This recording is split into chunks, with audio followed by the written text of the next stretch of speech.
ವೀಕ್ಷಕರೇ ನಮಸ್ಕಾರ. ನಾನು ನಿಮ್ಮ ನಾಗರಾಜ್ ಚೋಳು, ಪ್ರಖ್ಯಾತ ಜ್ಯೋತಿಷಿ, ವಾಸ್ತು ಹಾಗೂ ಸಂಖ್ಯಾಶಾಸ್ತ್ರಜ್ಞರು ಮಾತನಾಡ್ತಾ ಇರ್ತಕ್ಕಂಥದ್ದು. ವೀಕ್ಷಕರೇ, ಇವತ್ತಿನ ಸಂಚಿಕೆಯಲ್ಲಿ ಮೊನ್ನೆ ಒಬ್ಬರು customer Jnanasiri campus college ಹತ್ರದಿಂದ phone ಕರೆ ಮಾಡ್ತಾರೆ. ನಾವು ಮನೆ ಕಟ್ಟಬೇಕಂತ ಫೌಂಡೇಶನ್ ತೆಗೆಸಿದ್ದೇವೆ, ಆದರೆ ಮನೆ ಕಟ್ಟೋದಕ್ಕಾಗ್ತಾಯಿಲ್ಲ, ಫೌಂಡೇಶನ್ ಕಂಪ್ಲೀಟ್ ಮಾಡೋಕ್ಕಾಗ್ತಾಯಿಲ್ಲ. 1.5 ತಿಂಗಳ ಮೇಲಾಗಿದೆ. ಯಾಕೆ ಅಂತ ಗೊತ್ತಾಗ್ತಾಯಿಲ್ಲ. ಬಂದು ಒಮ್ಮೆ ನೋಡ್ತೀರಾ ಅಂತೇಳಿ ನನಗೆ ಫೋನ್ ಕರೆ ಮಾಡ್ತಾರೆ. ಸರಿ ಅಂತೇಳಿ ನಾನು ಮೊನ್ನೆ ಅವರು ಮನೆ ಕಟ್ತಾ ಇರ್ತಕ್ಕಂಥ ಫೌಂಡೇಶನ್ ಸ್ಥಳದ ಹತ್ರ ಹೋದೆ. ಫೌಂಡೇಶನನ್ನು ನೈಋತ್ಯ ಭಾಗದಲ್ಲಿ ತೆಗೆದಿದ್ದಾರೆ. ವಾಸ್ತು ಪ್ರಕಾರ ಪ್ಲ್ಯಾನ್ ಮಾಡ್ಕೊಂಡಿದ್ದಾರೆ. ಇಲ್ಲಿ ಏನಾಗಿದೆ ಸಮಸ್ಯೆ ಅಂತ ಅಂದರೆ, ಅವರ ಹಳೆಯ ಮನೆ, ಈಗ ವಾಸ ಇರ್ತಕ್ಕಂಥ ಮನೆ ಪೂರ್ವ ಈಶಾನ್ಯ ಈ ಭಾಗದಲ್ಲಿ ಪೂರ್ಣ ಪ್ರಮಾಣವಾಗಿ ಕೂತ್ಕೊಂಡಿದೆ. ಅಲ್ಲಿ ಪೂರ್ವದಲ್ಲಿ ಅವ್ರದ್ದು ಲ್ಯಾಟ್ರಿನ್ ರೂಮ್ ಸಹ ಇದೆ, ತುಂಬ ಭಾರ ಇದೆ. ಮತ್ತು ಆ ಹಳೆಯ ಮನೆಯ ಬಾಗಿಲು ಉತ್ತರ ವಾಯುವ್ಯದ ನೀಚ ಸ್ಥಾನದಲ್ಲಿದೆ.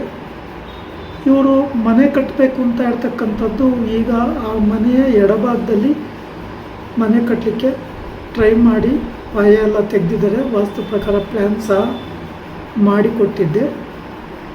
ಇಲ್ಲಿ ಇನ್ನೊಂದು ಏನು ಇವರು ಎಡವಟ್ಟು ಮಾಡ್ಕೊಂಡಿದ್ದಾರೆ ಅಂದರೆ, ಮನೆಗೆ ಏನು ಫೌಂಡೇಶನಿಗೆ ಬೇಕಾದಂಥ ಕಲ್ಲು, ಜಲ್ಲಿ, ಡಸ್ಟು ಇವೆಲ್ಲ ಈ ಫೌಂಡೇಶನ್ನ ಎದುರು ಉತ್ತರ ಈಶಾನ್ಯ ಪೂರ್ವದಲ್ಲಿ ಪೂರ ಸ್ಟಾಕ್ ಮಾಡ್ಕೊಂಡಿದ್ದಾರೆ.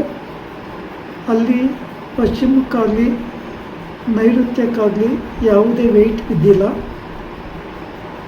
ಈ ಭಾರ ಏನಾಯಿತು ಅಂದರೆ, ಈ ಪೂರ್ಣ ಪ್ರಮಾಣವಾದಂಥ ಭಾರ ಇವರಿಗೆ ಆ ಮನೆ ಆಗದಲ್ಲೇ ಇರೋ ರೀತಿಯಲ್ಲಿ ಎಫೆಕ್ಟನ್ನು ಕೊಡ್ತಾ ಇದೆ. ಅಂದರೆ ಈಗ ನೈಋತ್ಯದಲ್ಲಿ ಬಾವಿ ತೆಗೆದಂಗೆ ಆಗಿದೆ. ಆ ಫೌಂಡೇಶನ್ನ ಕಂಪ್ಲೀಟ್ ಮಾಡಲಿಕ್ಕೆ ವರ್ಕರ್ಸ್ಗಳು ಸಿಗ್ತಾಯಿಲ್ಲ. ಈ ಸಮಸ್ಯೆಯಲ್ಲಿ ತುಂಬ ಕಡೆ ಟ್ರೈ ಮಾಡ್ತಾ ಇದ್ದಾರೆ. ಕಾಂಟ್ರ್ಯಾಕ್ಟ್ ಕೊಡಲಿಕ್ಕೆ ಹೋದರೆ ಬಾಯಿಗೆ ಬಂದಂಥ ಹಣವನ್ನು ಕೇಳ್ತಾ ಇದ್ದಾರೆ. ಹಾಗಾಗಿ ಆ ಸ್ಥಳಕ್ಕೆ ಭೇಟಿ ಕೊಟ್ಟುವಾಗ ಇವರು ಮಾಡ್ಕೊಂಡಿರ್ತಕ್ಕಂಥ ಮಿಸ್ಟೇಕು ಅಂದರೆ, ಆ ಜಲ್ಲಿ, ಕಲ್ಲು, ಡಸ್ಟು ಇವನ್ನೆಲ್ಲ ದಕ್ಷಿಣದ ಭಾಗದಲ್ಲಿ ಹಾಕ್ಕೋಬೇಕಿತ್ತು. ದಕ್ಷಿಣ, ನೈಋತ್ಯ, ಪಶ್ಚಿಮದ ಭಾಗದಲ್ಲಿ ಲೋಡ್ ಮಾಡಿದರೆ ಅನುಕೂಲ ಆಗ್ತಿತ್ತು. ಈಗೇನು ಪೂರ್ಣ ಪ್ರಮಾಣವಾಗಿ ವಾಯುವ್ಯ ಉತ್ತರ ಈಶಾನ್ಯದಲ್ಲಿ ಈಗ ಕಟ್ತಾ ಇರ್ತಕ್ಕಂಥ ಮನೆ ಪೂರ್ಣ ಪ್ರಮಾಣವಾಗಿ ಕಲ್ಲಿನ ರಾಶಿ, ಡಸ್ಟು, ಜಲ್ಲಿ ರಾಶಿಯಾಗಿ ಗೊತ್ತಿಲ್ಲದೆ ಸಮಸ್ಯೆಗೆ ಕ್ರಿಯೇಟ್ ಆಗಿದೆ.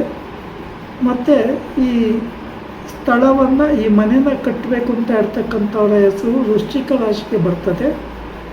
ಅವ್ರಿಗೂ ಸಹ ನಾಗದೋಷ ಮತ್ತು ಪಂಚಮ ಶನಿ ದೋಷದ ಎಫೆಕ್ಟ್ ಇದೆ. ಇದರ ಕಾರಣದಿಂದಲೂ ಸಹ ಅವ್ರಿಗೆ ಈ ಮನೆ ಕಾರ್ಯ ಆಗಲಿಕ್ಕೆ ಬಿಡ್ತಾ ಇಲ್ಲ. ಅಲ್ಲಿ ಹೋಗಿ ನೋಡಿದಾಗ ನನಗೆ ಒಂಥರ ಎಷ್ಟೆಲ್ಲ ತಪ್ಪು ಮಾಡ್ಕೊಂಡ್ರಲ್ವ ಅನ್ನೋ ರೀತಿಲಾಯಿತು. ಒಂದು ಕಡೆ ಹಳೆ ಮನೆ ಏನಿದೆ ಅದು ಪೂರ್ವ ಈಶಾನ್ಯದ ಪೂರ್ಣ ಭಾಗವನ್ನು ಆವರಿಸ್ಕೊಂಡಿದೆ, ಬಲವಾಗಿದೆ. ಈ ಕಡೆ ಉತ್ತರ ವಾಯುವ್ಯ ಈಶಾನ್ಯಕ್ಕೆ ಜಲ್ಲಿ, ಕಲ್ಲು, ಡಸ್ಟು ಇವನ್ನೆಲ್ಲ ಹಾಕ್ಕೊಂಬಿಟ್ಟು ಹೈಟ್ ಮಾಡ್ಕೊಂಡಿದ್ದಾರೆ. ಫೌಂಡೇಶನ್ ತುಂಬ ತಗ್ಗಾಗಿದೆ ನೈಋತ್ಯ ಭಾಗದಲ್ಲಿ. ಹಾಗಾಗಿ ಇವರು ಬೇರೆ ಯಾರಿಗಾದರೂ ವರ್ಕರ್ಸಿಗೆ ಫೋನ್ ಮಾಡಿದರೆ ಒಂದಲ್ಲ ಒಂದು ಸಮಸ್ಯೆಗಳನ್ನು ಕ್ರಿಯೇಟ್ ಮಾಡ್ತಾ ಇದೆ. ಆ ಸ್ಥಳದಲ್ಲಿ ಆ ಫೌಂಡೇಶನ್ ಆದರೂ ಕಂಪ್ಲೀಟ್ ಆದರೆ ಇವರು ಸಾಕಷ್ಟು ರಿಲೀವ್ ಮಾಡ್ಕೊಂಬೋ ಅವಕಾಶಗಳಿದೆ. ಅಲ್ಲಿಗೆ ಹೋದ ನಂತರ ಸ್ಥಳ ಪರಿಶೀಲನೆ ಎಲ್ಲ ಮಾಡಿದ ನಂತರ ಅವ್ರಿಗೆ ನೆಕ್ಸ್ಟು ನೀವು ಸ್ಟಾಕ್ ಎಲ್ಲ ಮಾಡ್ಕೊತಕ್ಕಂಥ ಐಟಮ್ಗಳನ್ನೆಲ್ಲ ಆದಷ್ಟು ದಕ್ಷಿಣ ನೈಋತ್ಯ ಆಗ್ನೇಯದ ಕಡೆ ಸ್ಟಾಕ್ ಮಾಡಿಕೊಡಿ. ಈ ಕಡೆ ಸ್ಟಾಕ್ ಮಾಡಿಕೊಂಡ್ರೆ ನೀವು ಕಟ್ತಕ್ಕಂಥ ಮನೆ ಕೆಲಸ ಕಾರ್ಯ ಆಗೋದಿಲ್ಲ ಅಂತೇಳಿ ಸಲಹೆಯನ್ನು ಕೊಟ್ಟಿದ್ದೇನೆ. ಅವರು ಒಮ್ಮೆ ನನ್ನ ಕಚೇರಿಗೆ ಬಂದು ಡಿಸ್ಕಷನ್ ಮಾಡಿ ಪ್ಲ್ಯಾನ್ನೆಲ್ಲ ಮಾಡಿಸ್ಕೊಂಡಿದ್ರು. ವಾಸ್ತು ಪ್ರಕಾರ ಅವ್ರಿಗೆ ಪ್ಲ್ಯಾನ್ ಮಾಡಿಕೊಟ್ಟಿದ್ದೆ.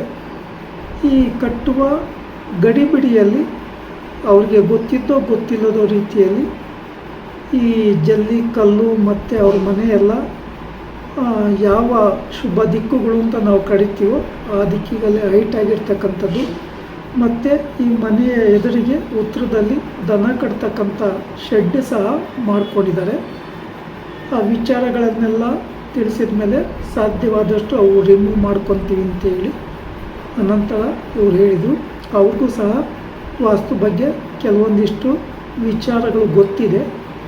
ಅವ್ರಿಗೂ ಆಗ ನಾನು ತಿಳಿಸಿ ಹೇಳಿದಾಗ ಅದು ಅರ್ಥ ಆಯಿತು. ಹೌದು, ಸಮಸ್ಯೆ ಆಗಿದೆ, ಸರಿ ಮಾಡ್ಕೊತೀವಿ ಅಂತೇಳಿ ಹೇಳಿದರು.